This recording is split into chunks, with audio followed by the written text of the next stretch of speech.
Dear Venerable Sisters, Dhamma friends, it is a time for a Dhamma sermon. May you give your consent by saying Sadhu Sadhu.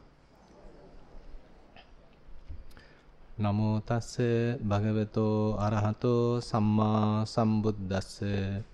Namo tassa bhagavato arahato samma sambuddhassa. Namo tassa bhagavato arahato samma sambuddhassa. Chaturaditthano ayam bhikkhu purisoti. Dear Venerable Sisters, dear Dhamma friends, so as you all know, in the typical retreat environment, we are taking a particular sutta to discuss, so that we are getting some sort of a Suttame Jnana, kind of a knowledge that we are earning through listening particularly, and you can actually gain that through reading as well. Basically, Buddha has mentioned that there are three types of knowledges, namely Suttame Jnana, the knowledge gaining by listening, reading, this kind of way that we can enhance our knowledge. So we need to time learn Buddha's teaching, hear Buddha's teaching, because he is the supreme teacher. So rather than taking our own stand and going through our own assumptions, it is therefore necessary to understand what Buddha has taught. Therefore it is quite necessary, even though we are meditators, even though we give emphasis on meditation, it is quite necessary to time listen to the Buddha's teaching. On the other hand, it is necessary to reflect on what we have heard, and we to do some kind of analysis, some kind of contemplation, and therefore that is also quite necessary, and that is called Chintame Jnana, or the knowledge derived through contemplation or analysis. On the other hand, there is the other most important type of knowledge that is called Bhavaname Jnana, that is called meditative knowledge, that can only be taken or that can only be developed through meditation. So therefore, even though in this we are mostly giving priority for the meditation here, it is still necessary to go through some teachings of the Buddha. And as we all know, sometimes we take Anuggahita Sutta as one of the key teaching of the Buddha, where Buddha is telling us this practice that we are leading towards the Nibbana has to be supported in 5 ways.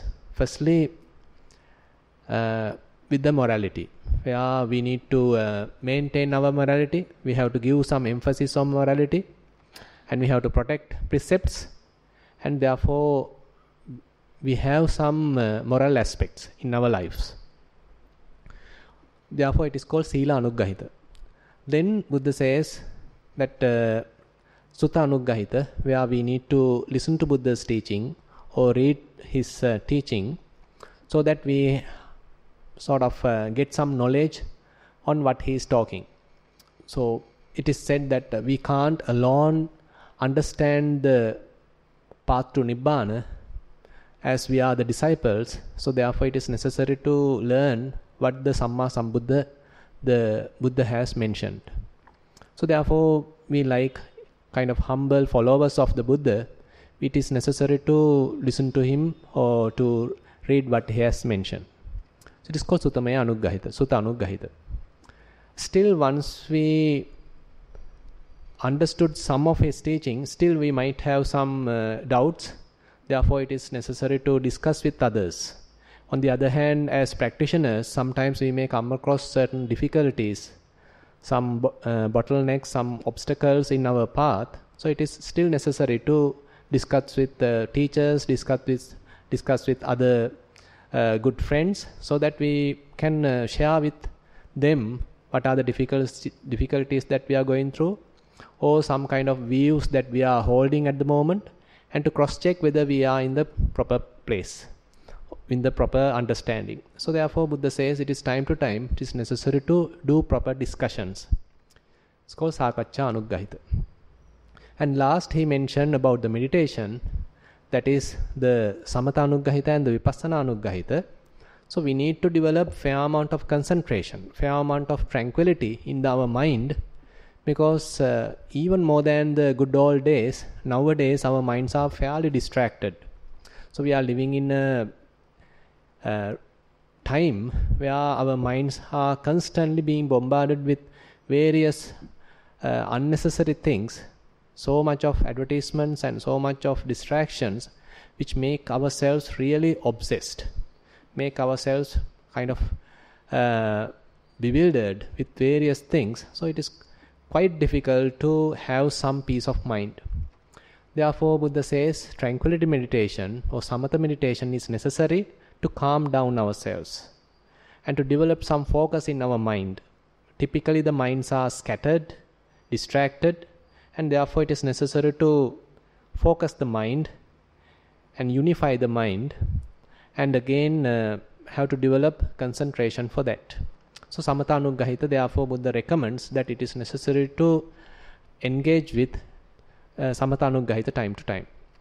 And the most important part is the Vipassana Anuggahita, that still we need to develop wisdom, and it does not come by itself. So we have to put forth effort, otherwise we will lose the opportunity. So we as human beings have good opportunity in this life. We have the right time, we have born in the right time, and again we have the privilege of associating good friends, and again to listen to the Buddha's teaching, and again our faculties are sharp, still nothing is deformed.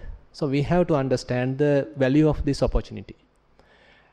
Therefore Buddha says, so this value or this opportunity has to be used to the best of our ability.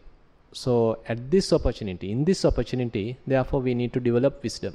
So that is the Vipassana Anuggahita. So we have to go through again and again developing wisdom. This wisdom is not exactly what we are talking about, the knowledge in today's terms. Today actually we are in a time where it is easily we can develop so much of perceptions, so much of knowledge can be gathered through various sources, and we are in the information technology period, and more information is available in our fingertips. So still this is not the exact wisdom that Buddha is talking. So therefore, what is Buddha's wisdom that we are aiming for? That is something that we have to develop. So in order to achieve that, as I said, Buddha is mentioning 3 paths. First is Sutta Anuggahita, that we are listening to his teaching and we are looking in a different angle, rather than simply going through kind of the typical sensuous way of looking at things, but in a different point of view. And Buddha is opening that view, and he is giving us a radical reflection, kind of an alternative path, rather than just following our senses. So therefore it's a kind of entirely a different path, and it based on the wisdom, not just based on the craving, not just based on the pleasure principle, but based on wisdom. So therefore it is necessary to look at what he is talking. And even after understanding, or even after listening to what he is teaching, we need to think to ourselves, is it really true? Am I in line with his teaching? Is my understanding tally with his teaching? Is it my way of living agreeable to his way of teaching? So like that we need to reflect on ourselves, so that we can time to time adjust ourselves in case we are deprived from the proper path. So that is called the contemplative thinking or contemplative knowledge, or we can say as the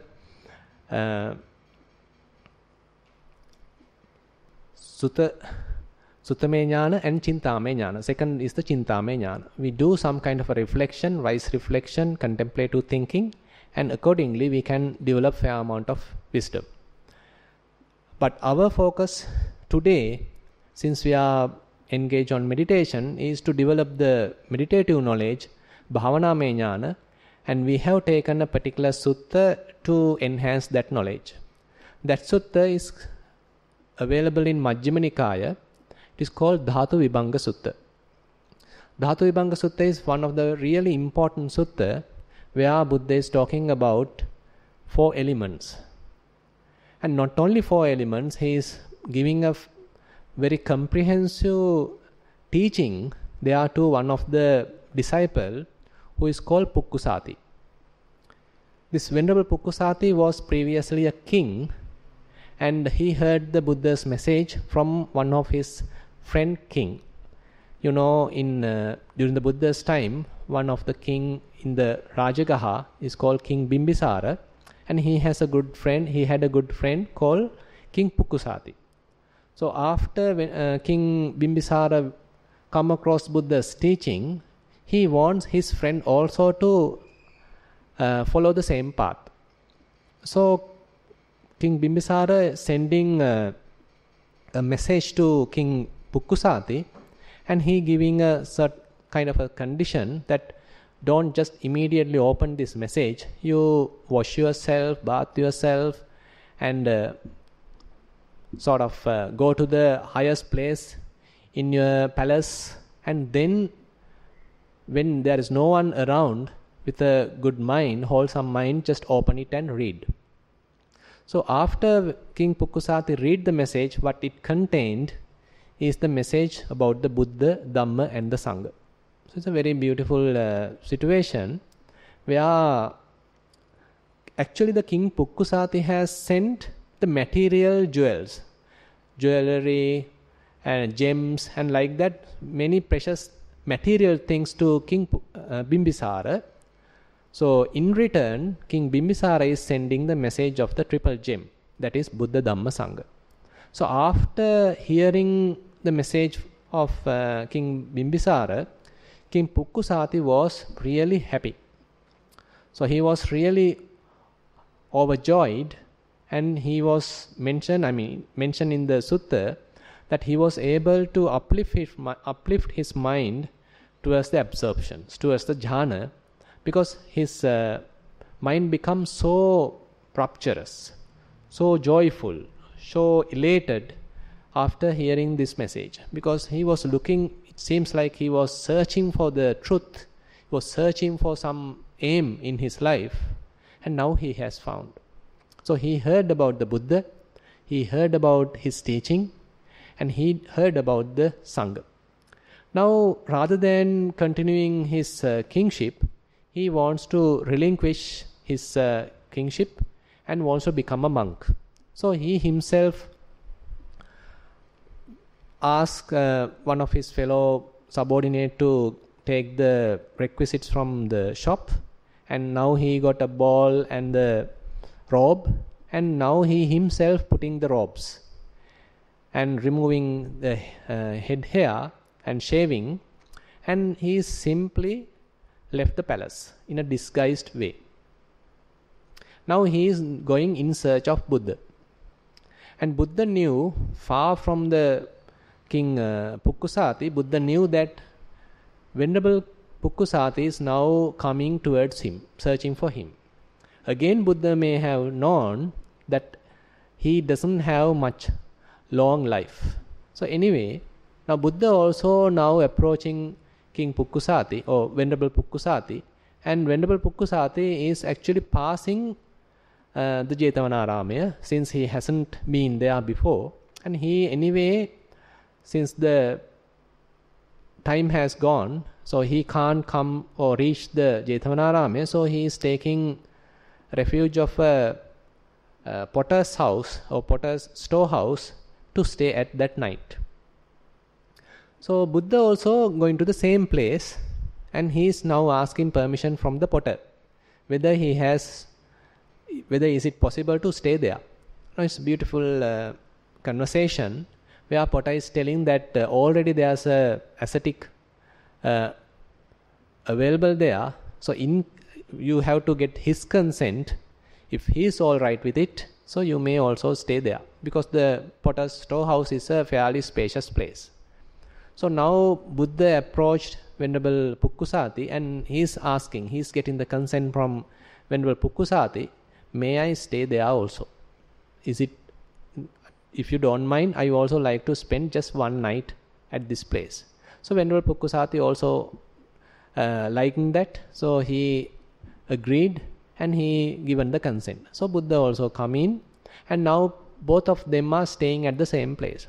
But Venerable Pukkusati didn't have any kind of a desire immediately to talk with the Buddha. Rather, he is enjoying the meditation because he newly earned kind of absorptions, jhana, so it has a lot of bliss, so he is enjoying that. So Buddha knew that, and Buddha too get into this kind of concentration. And after Venerable Pukkusati emerged from that, Buddha starts to have a little conversation with him. So Buddha is asking, from where you are coming, who is your teacher, like that. And then Venerable Pukkusati is telling, my teacher, or I get ordained on behalf of the Samana Gotama. And then Buddha is asking, have you ever seen him? And Venerable Pukkusati says, no. And even if you see him, could you recognize him? Venerable Pukkusati says, no. And Buddha, rather than introducing himself, he's asking, are you ready to listen to some Dhamma, listen to some teachings, listen to what I am telling? So Venerable Pukkusati, without any objection, he agreed. Now again, it's a beautiful situation where Buddha didn't introduce himself, telling, I am the Buddha, I am your teacher, or something like that. Rather, he started to preach. And now slowly, Venerable Pukkusati is introducing to Dhamma. He's slowly enhancing his knowledge. And there, Buddha explaining very deeply about what is a being. So, in the previous discussions on previous months, we have discussed the same sutta. There we have discussed several aspects. In the first aspect, Buddha is telling, Cha Dhaturo ayam bhikkhu puriso. This being is called 6 elements. That is, we have discussed to some extent. Then he is telling, Cha passayatano ayam bhikkhu puriso. This purisa, this being, this human being, is nothing but 6 contacts. So that also we have discussed. And again, next he is telling, Attarasa manopa vicharo ayam bhikkhu puriso. This purisa, this man, this human being is nothing but 18 kinds of mental explorations. That also we have discussed during the last month. And today, therefore, I thought of taking the next step. And there Buddha is telling, Chaturadittano ayam bhikkhu puriso. This man or this human being is 4 foundations. Now, when we hear these 4 foundations, immediately there's a similar word or similar connotation coming to our mind, that 4 foundations of mindfulness. But here Buddha is not talking about 4 foundations of mindfulness, but he is telling a different 4 foundations. These 4 foundations are again extremely important and really beautiful and really encouraging us to practice, and they are mentioned as Panyadittano, Satchadittano, Chagadittano, and Upasamadittano. Panyadittano is that there's a foundation on wisdom. Satchadittano, foundation on truth. Chagadittano, foundation on relinquishment. And Upasamadittano, foundation on peace.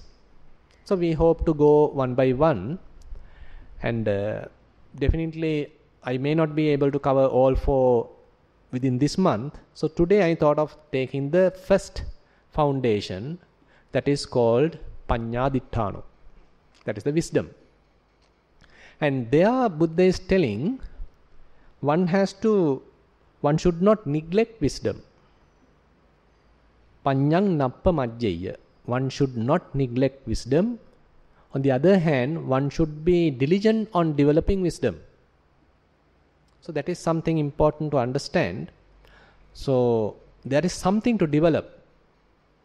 So this understanding does not come by itself. So we have to put a lot of effort. We have to do something. We have to work hard in order to develop this wisdom. Panyang napa manjaya. One should not neglect wisdom. So there, what is wisdom? So Buddha is telling about the 6 elements in this wisdom side. Actually, this whole sutta has a main aspect as wisdom. You know, there are certain suttas emphasizing morality, certain suttas emphasizing concentration, samadhi, and certain suttas emphasizing wisdom, panya. So this particular sutta actually giving more emphasis on wisdom. And Buddha is telling, so we need to have some idea about 6 elements. So typically we have heard about 4 elements. So let's understand what is that first. And today actually I thought of spending more time on that. So it is easy to understand or easy to start from where we are, from where we know, from what we know. So what is 4 elements? So as you all know, typically we recognize ourselves as so and so. So I am a man, I am this much old, and then I born in this date. I have learned this and that. My education is so and this and that, and I have worked in this place. My parents are them. My brother, sister, like that. My relations are these. So we are recognizing, we are identifying ourselves, defining ourselves with all these attributes. So we have something. We are someone. Typically not a typical person, but some important person. So we individually think I am more important than the other person.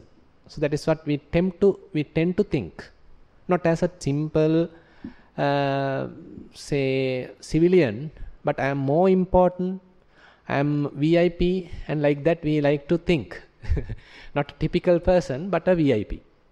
That's what we usually like to think. So, but Buddha is talking an entirely different story here. He forget about all these things, all our identifications, all our definitions about ourselves. Rather, he tells that this person, this being, is nothing but 6 elements. So, first element is the earth element, Patavi Dhatu. The Patavi Dhatu is the earth element, typically is defined as whatever is solid, whatever is solidified, and that is the earth element.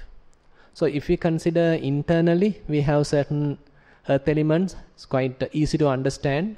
So if we consider certain parts in our body, say head hair, body hair, skeleton, teeth, muscles, and all these things are in a way have some solidity. Actually, you might have heard about 32 parts in Asubha Bhavana, in repulsive meditation. Among these 32 parts, the first 20 elements are with more on solidity. Solid parts are more. Therefore, these solid parts are typically defined as earth element, internal earth element. Because the majority of that contains earth element. But it is not the only earth element, but there are outside vast amount of earth elements are available. Say for example, if you consider the floor is very heavy, it is very rough, very solid. So that solidity is available not only in the inside but as well in the outside. Actually, outside earth element is very vast when compared to the inside earth element. So if you go to water element, so similarly we have internal water element. Whatever is watery, whatever is water, whatever is liquid, fluidity, so all these are water element. So you can understand if you consider certain body parts, say urine, blood, pus, saliva, tears and all these things, sweat, all these things have more water element and therefore it is watery. So those 12 parts are typically mentioned as water elements, internal water elements. And then we have the fire element, whatever is hot, whatever is cold, and then whatever is fiery, and all these are fire element. Actually, fire element helps the body to decay, for aging process, and again for the digestion process. So all these are actually because of the fire element. Once we eat something, it is necessary to digest that, and for this digestion, so we need some amount of heat. So that heat is actually fire element. And again we have a certain amount of body temperature has to be maintained. That body temperature maintenance is happened through this fire element. And again, our body constantly going through some aging process, decaying process, and that is also due to fire element. So like that, the activity of the fire element can be understood. And so internally we have this fire element present. Similarly, we can understand the external fire element, which is available in all the other beings, and again available in the material or in the other physical world as well. So fire element is present. Again we have air element. So if you consider whatever is airy, whatever is moving, whatever is kind of vibrating, so that is due to the air element. So if you consider that when we consider breathing, inhaling and exhaling, that is air element. And whatever the air coming from the mouth, from the upper part, upside, that is air element. Again going the downside is air element. Whatever the bodily movements are due to the air element. So you can see all the movements, vibrations inside our body is due to air element. And it is not only available in inside but also available in outside as well. So these are the 4 elements typically we can understand. And there's a 5th element that is called space element. So space element mention whatever is spacious, that is the space element. So if you consider the hollow in the mouth and the hollow in the empty stomach, and whatever the space is available, that is the space element. So in the meditation, it is necessary to understand these elements. Now I have just given you some theoretical aspect, but really in meditation we need to touch these things. Now as I said, Buddha is telling this human being, this Purisa, is nothing but 6 elements. Actually I hope to cover the 6th element, the consciousness element, on tomorrow, and today I hope to cover the first 4 or 5 elements and how we understand these elements. So that is quite important. So we can actually read books and understand these things theoretically, but practically how can we understand these things? So that is where the Dhatu Manasikara Bhavana or elements meditation is quite important. And most of us might have touched that, and most of you may have some experience about these 4 elements. So let's therefore discuss to some extent about how to develop these 4 elements or 4 element meditation. Actually we can't immediately understand 4 elements practically because our minds are not focused, our minds are not enough concentrated to understand that. Because this is not something that we are talking in a typical day-to-day kind of mundane type of understanding, but some kind of penetrative knowledge. That is why Bhavana me Jnana, meditative knowledge, requires both aspects, Samatha and Vipassana, where you need to have fairly concentrated mind, fairly tranquil mind, and then only you can penetrate deeper. Otherwise, you can't maintain your mind enough to understand what is going on. Say, for example, when you are keeping your hands one by one on top of the other, there's a little amount of heat you can feel, kind of a warmth you can feel, kind of a hot feeling is there, kind of a heat element you can understand, present there. But even if you pay your attention there, it is entirely a kind of a boring experience.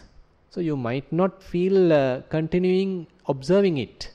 Rather, your mind may jump to something else, think about something interesting happened in the past or something interesting that you are hoping in the future.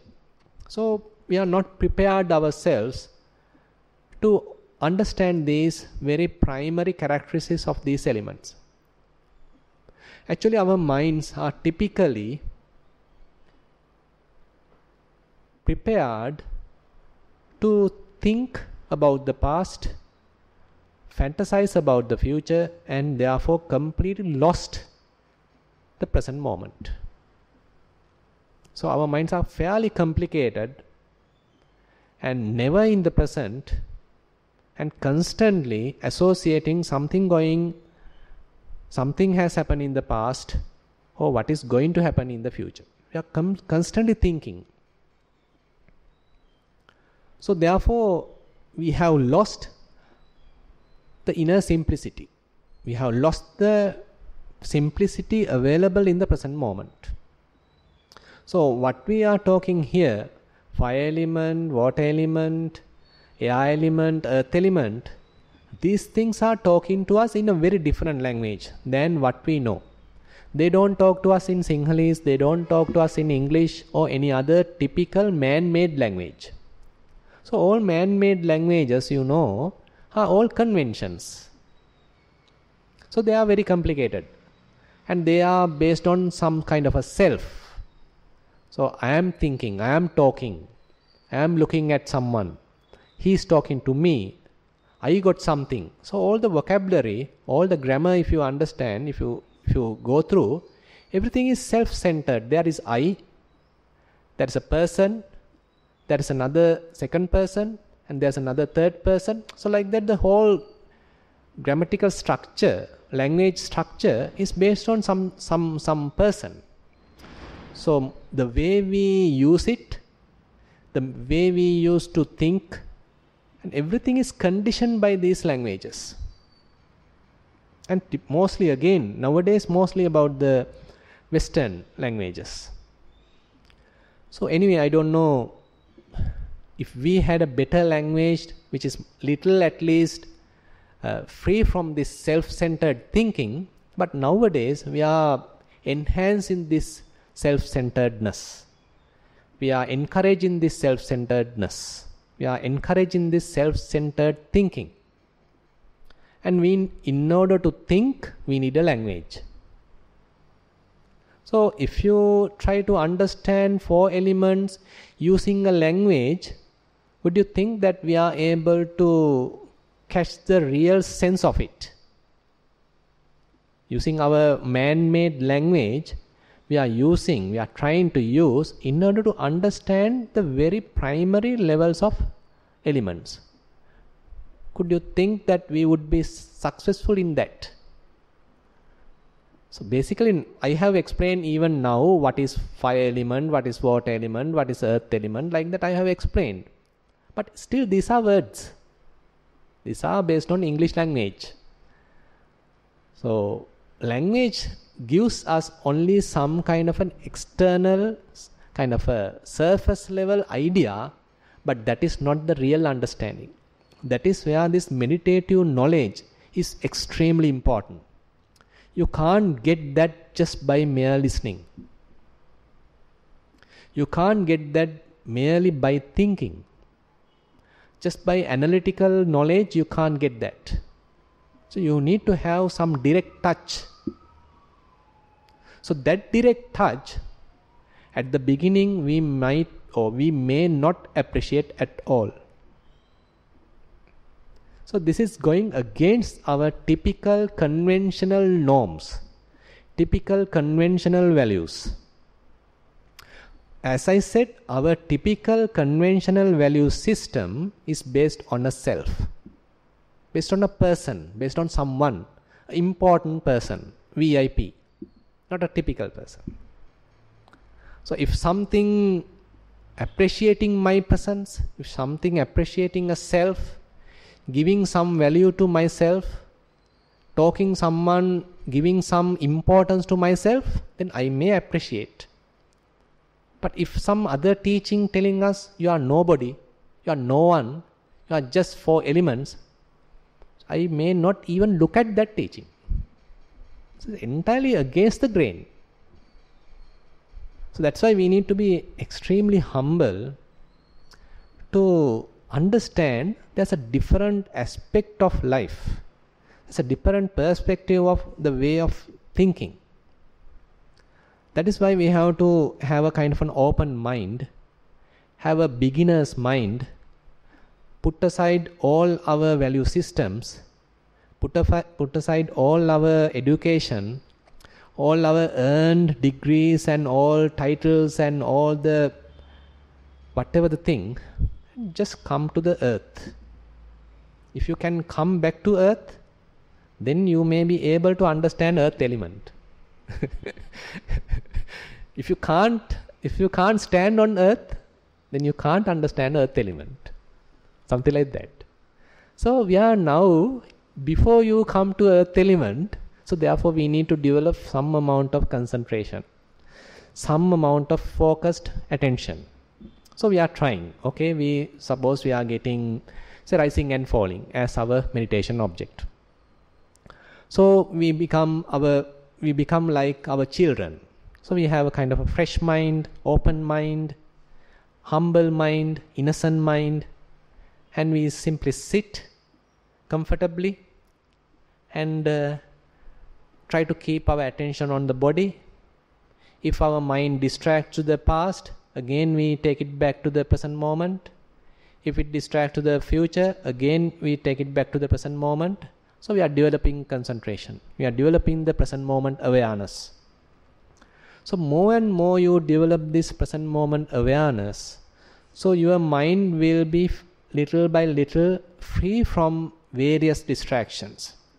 So as I said, our mind does not appreciate this simplicity at all. So you will ask, you will complain, I mean, this is extremely boring. I feel sleepy when I am doing this. I am falling sleepiness. I am falling asleep. Every day I meditate, I fall asleep. So you may start to complain because there is no any juice in this practice. So there is no much entertainment. It is not exciting. So you can't keep yourself awake even when you practice. So most of you, when you start meditating, you all fall asleep. I did myself. So therefore we need to understand our minds, in order to keep it awake, it needs some kind of agitation. So therefore when we are going through this kind of a very neutral kind of experience, it does not appreciate it. It does not keep it even awake. But we are not giving it up again and again. We keep the faith on the Buddha, Dhamma and Sangha and the teachers and the good friends, and we still keep practicing. One day, you still can keep your attention on something very simple, something very present, happening under very nose. So basically, this experience is extremely boring. It is not exciting. It is not agitating. It is not distracting, and it is here and now. Suppose we succeeded. Suppose we are being aware of rising and falling. So we are trying to keep our attention each rising. So its rising is nothing but a kind of a bodily process. And you don't need to deliberately make the abdomen rise. You don't deliberately need to abdomen fall. Rather, by itself, rising and falling happens. So we are trying our best not to do anything willfully. Rather, we allow things to happen. It's a very gentle practice. It's a very innocent practice. So you keep your eyes closed. You have a very comfortable posture, and you keep your attention at the abdomen. And in this level, in this plane, the little movement of the abdomen happens. Just say half an inch kind of a movement happened. This abdominal muscle simply moving forward and backward, forward and backward. So we are keeping our attention onto this abdominal movement. Simple as that. Extremely simple. Suppose we succeeded, now we understand, okay, so this very slight beginning, very slow beginning of this rising, then the intensity of the knowledge, intensity of the feeling increases. Then ultimately it comes to some extent and the falling cycle stops, falling cycle finish. Then there's a little gap or little resting period, and after that resting period, the falling cycle begins. This also very slowly starts, very softly, gently starts, and then the knowledge increase, the sensation increase, feeling increase, and then it ends. It comes to the completion. And then again kind of a rest. And after that rest, again the next rising cycle begins. So slowly we keep our attention there. It is very parallel to Anapanasati. Anapanasati also Buddha is telling, Sabbakaya patisangvedi assa sissamiti sikkati. Sabbakaya patisangvedi passa sissamiti sikkati. Knowing the full breath, you do the inhaling. You feel the inhale. Knowing full breath, knowing the full cycle, you understand or you feel the exhale.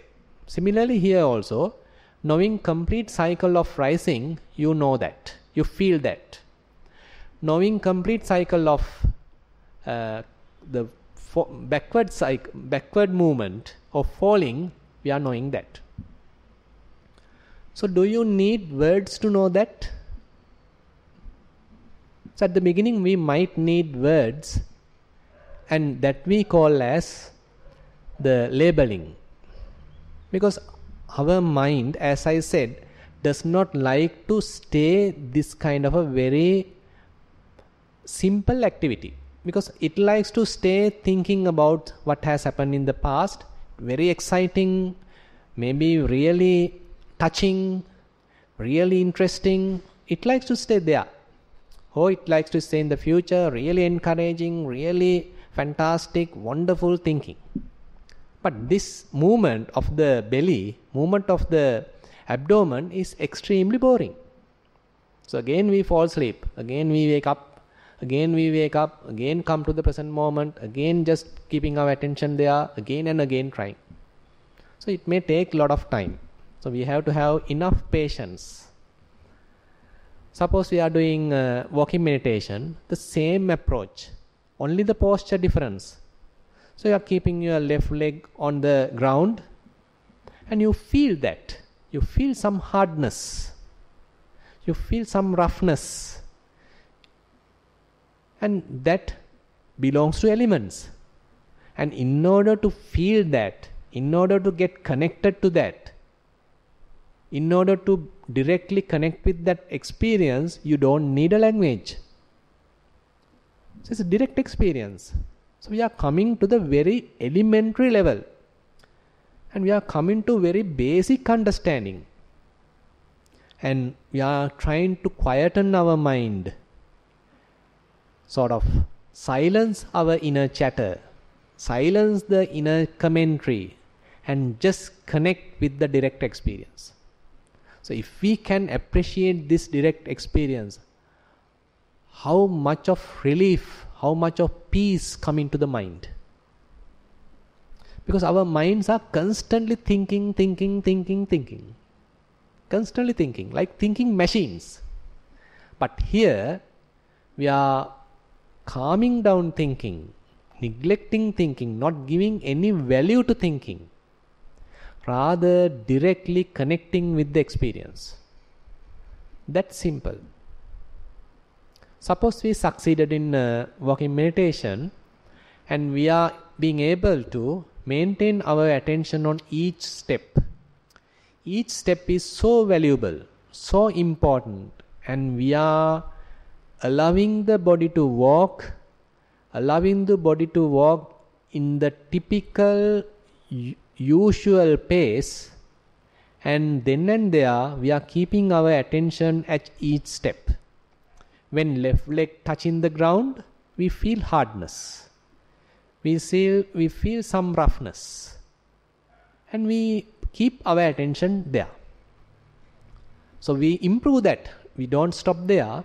This hardness has different aspects. It also has its beginning. It also has its middle. It also has its end. Again the next leg, right leg. So it also is now placed on the ground. Suppose you are walking on a sand path, so you feel the roughness. You might even feel the kind of cold if it is on a kind of a cold environment, or if it is on a fairly hot environment, sunshine is there, you might even feel the heat of the sand particles. Actually, our aim is not to take our attention to the external, rather we learn at this phase in the internal side. So as much as possible, we are trying to keep our attention on what we feel. So different aspects, very basic, primordial element characteristics we can understand. Say for example, earth element has about 6 characteristics. They are hardness, softness, then heaviness, lightness, roughness, smoothness. So these are the typical characteristics of earth element. Sometimes it is hard, sometimes it is soft, sometimes it is heavy, sometimes it is light, sometimes rough, sometimes smooth. So all are characteristics of earth element. So if you want to know fire element, sometimes it is hot, sometimes it is cold. If you want to know air element, sometimes it is moving, sometimes vibration. So these are the characteristics of air element. If you want to understand the water element, you might feel kind of a flowing, kind of a cohesion, stickiness. So that is the characteristics of the water element. So we are coming to the very basics. And actually we began from there, and this is the primary experience, the basic experience. On top of that, we have developed so much of systems, so much of models, and ultimately we are lost in these man-made models, man-made languages, man-made thinking, man-made concepts. So we are lost in concepts. Now we are trying to go back to the reality, not lost in the concept, but again going and connected with the reality, which is extremely simple, extremely basic. And if you are successful in understanding that, and Buddha says you don't need to have any special posture to do that. While sitting you can do it, while walking you can do it, while lying down you can do it, while sitting you can do it, any posture. Imameva kayang yatha titang yatha panihitang dhatuso pacchavekkati athimasmin kaye patavi dhatu, apo dhatu, tejo dhatu, vayo dhatu. Whatever the way the body has placed, whatever the posture, and you are understanding, you feel it has this, or this body has earth element, this body has fire element, this body has water element, this body has air element. Suppose you are doing it constantly, you are not giving up, again and again you encourage yourself, and you do walking meditation, you do sitting meditation, while you're doing various other things, other activities, you are still keeping your attention on these element sides, element characteristics? And if so, your way of thinking will radically change. And not only that, you will understand internally there is nothing but 4 elements. And externally also there is nothing but 4 elements. Because moreover, wherever you see, what you see is 4 elements. Actually, we have given various names to many things, but they are all concepts. They are all man-given or human-given names. What they really consist, nothing but elements. Actually, this is very physical, very sort of physics. And even the scientists today have done that, but they have never trained the mind to look at in that way. They are into some sort of other motives, and they have understood atoms and atomic, subatomic particles and all these things. But their minds are not trained to look at in that way. But now as meditators, we are touching these basic elements, experiencing these basic elements, and our whole way of thinking start to change. And Buddha gives a very, I can't say it's a beautiful, but very important or very radical kind of a simile.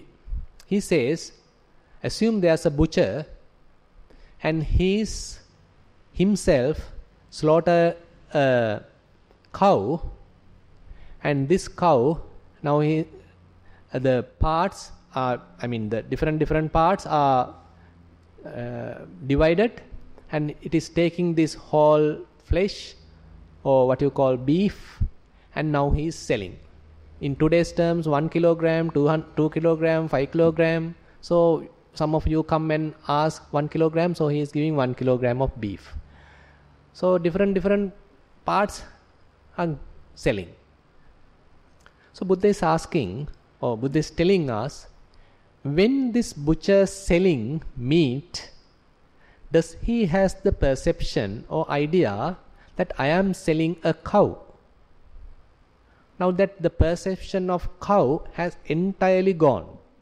Now he is selling meat.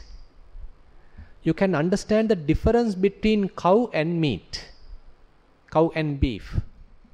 The cow is a living being, a name, a person, an animal, but beef, meat is an inanimate thing. So the perception has entirely changed. Similarly, Buddha says, when you do this 4-element meditation, the meditators or the practitioners' way of thinking, attitude, the perspective entirely change. He started meditating with thinking this my body, but now he is everywhere. More he contemplate, more he pay attention, he sees only elements. Outside he sees only elements.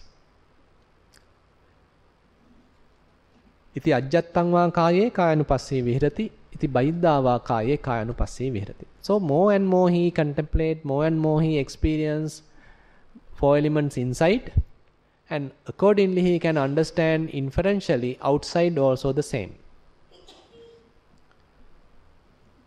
So he even does not stop there, and he still develop mindfulness, still develop concentration, still develop clear comprehension, and now he can even understand even this hardness has a beginning. Hardness also change, and hardness also disappear. And hardness is not a noun. Hardness is a verb. So now everything change. Further his way of thinking change. So everything is now appears and then disappears. Hardness, he starts to understand or he starts to perceive and then disappear. Then heat starts to feel and then disappear. Say movement starts to feel and then finish. Vibration, each vibration is a starting and ending, arising and passing away. Whole body, every experience, everywhere, arising and passing away. Different element characteristics, arising and passing away. Now it is going more and more deeper and deeper. Samudaya dhammanupasseva kayasmin viharati. Vaya dhammanupasseva kayasmin viharati. Samudaya vaya dhammanupasseva kayasmin viharati. Now he is understanding. He is going more and more deeper. Now he lost 4 elements. Now his understanding is nothing but everywhere, whatever his attention is focused, wherever his mind is focused, everywhere he sees arising and passing away. Doesn't matter it is fire element, doesn't matter it is earth element, doesn't matter water element. And he forgets the name of the elements. He forgets the names of the body parts. Wherever his attention is placed, he only understands arising and passing away. If his mind, or if he can come to this stage, so you are, in terms of vipassana, it's in a fairly advanced stage, where Buddha says, kind of in Dhamma it is called Udayabhyanupassana, where you are in the stage of arising and passing away knowledge. What do you think? At the beginning you have kind of a conceptual body, you are so and so, you are a VIP, and then it was simplified to just 4 elements, and even 4 elements are gone. Now you have nothing but arising and passing away. What do you think about the practice? Is it becoming complicated or is it becoming simplified? It is becoming simplified. So we are losing our many fabricated, complicated norms, and we are coming to the very essence of reality. So if you are able to maintain this, and this arising and passing away has some causes, there is no person, there is no I. Atthikayotiva panassa sati pachupattita hoti. Yavadeva jnanamattaya patissati mattaya anissitocha viharati. Nachakinchi loke upaditi. So this is the way explained in the Satipatthana Sutta, where you understand there is no person, there is no I, there is no man, there is no woman. There is kind of a process going on. There is arising and passing going on. And there is no interest about it. More and more you learn about it, more and more you understand about it, would you think you become interested about it? Would you think that is really passionating or really encouraging to have a beautiful body of this, which is arising and passing away? Can't. So if you see the reality, Buddha says, the dispassion arises. So more and more you understand the reality, more and more you understand the truth. So what is arising is a dispassion. Rather than attaching, rather than capturing, rather than grasping, your mind starts to release. Your mind let go. Your mind relinquish. And you understand this is something causal process. There is no someone creating this process. You are not creating. You are not responsible for this process. There is no any other omnipotent person, God, creating this process. But there are certain causes. Due to these causes, elements are arising. And once the causes disappear, elements disappear. If you are able to penetrate this truth, So you are touching an essence, or rather one beautiful, very deep Dhamma, the Paticcasamuppada, the dependent arising. Due to this, that arises. When this arising, that also arising. When this ceases, that also ceases. When there is no this, that also absent. It's kind of a causal relationship. There is no person involved, there is no I involved, but a kind of a causal relationship going on. Cause and effect relationship. So more and more we are touching the deeper aspects of Dhamma. So that is where we are touching the deeper wisdom. So this deeper wisdom we have to feel, we have to understand, we have to touch. Not only by reading, not only by listening, not only by thinking, contemplating, rather we have to feel. We have to directly touch this. So that is where Buddha says, Udayattagaminiya panyaya samannagato ariya nibbedikaya. If one has this arising and passing away knowledge, it is penetrating. It's a kind of penetrative knowledge. It penetrates the ignorance, avidya. It penetrates the ignorance, and you are touching some deeper aspects of the Dhamma. And more one does that.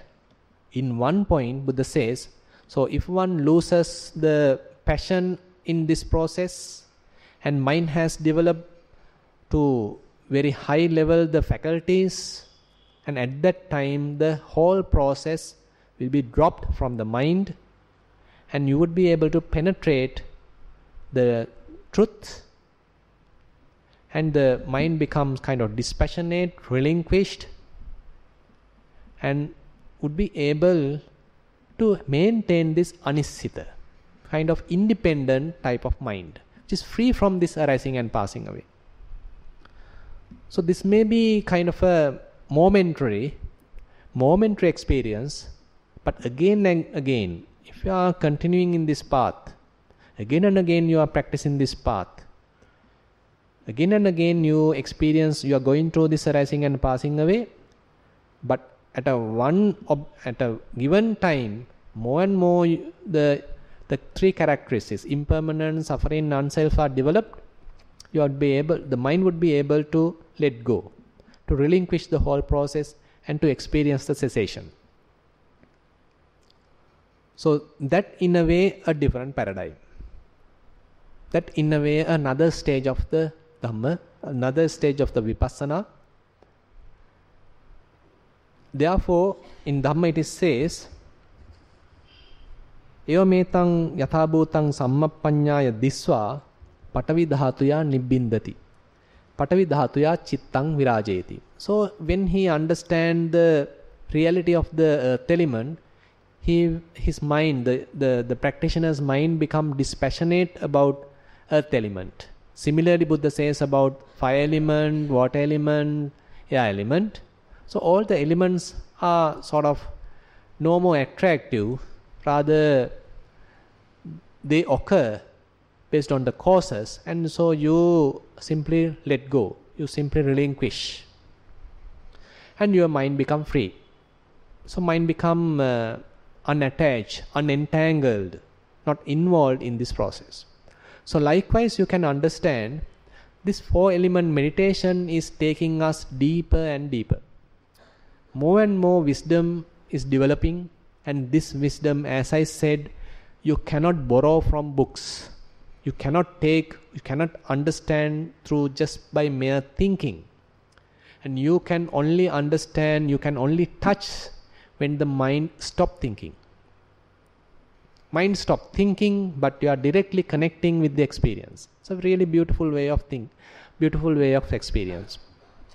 So with that final note, I thought of concluding today's Dhamma sermon, inviting yourself as again to myself to touch this experience, to connect with this experience, come back to this simplicity, and just let go the concepts and just connect with this experience, the simplicity, appreciating this simplicity, and then we would be able to understand what Buddha is telling, understand what Dhamma is showing us, and understand what the noble Sangha has seen.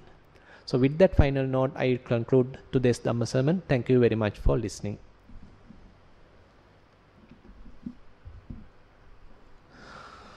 There's a little sharing of merits. Morning Dhanaya by children remembering late Mr. D.J. Samarasinghe, who passed away 20 years ago. 20 years ago. So today's morning Dhanaya was as a remembering to this passed away Mr. D.J. Samarasinghe. So we all get gathered here today and practice morality, concentration and wisdom. And again we listen to Dhamma sermon, participate to a Dhamma discussion. So this way we were able to accumulate a lot of merits. We share these merits with Mr. D.J. Samarasinghe as well as all the passed away relatives. We'll share these merits with all the heavenly beings, celestial beings. Again, we'll share these merits with all the beings who are in need of merits. Again, we'll wish, may these merits help us to penetrate suffering, penetrate the typical concepts, and to touch the reality and to understand Buddha's teaching. While keeping these good wishes in our mind, let's recite the traditional verses. Ettavatacha amhehi sambatang punya sampadang sabbe deva anumodantu sabba sampatti siddhya. Ettavatacha amhehi sambatang punya sampadang sabbe bhuta anumodantu sabba sampatti siddhya. Ettavatacha amhehi sambatang punya sampadang sabbe satta anumodantu sabba sampatti siddhya. Akasattha ca bummatta deva naga mahiddika punyantang anumoditva chirang rakkantu sasanang. Akasattha ca bummatta deva naga mahiddika punyantang anumoditva chirang rakkantu desanang. Akasattha ca bummatta deva naga mahiddika punyantang anumoditva chirang rakkantu mamparang. Idang vo nyatinang hotu sukita huntu nyatayo. Idang vo nyatinang hotu sukita huntu nyatayo.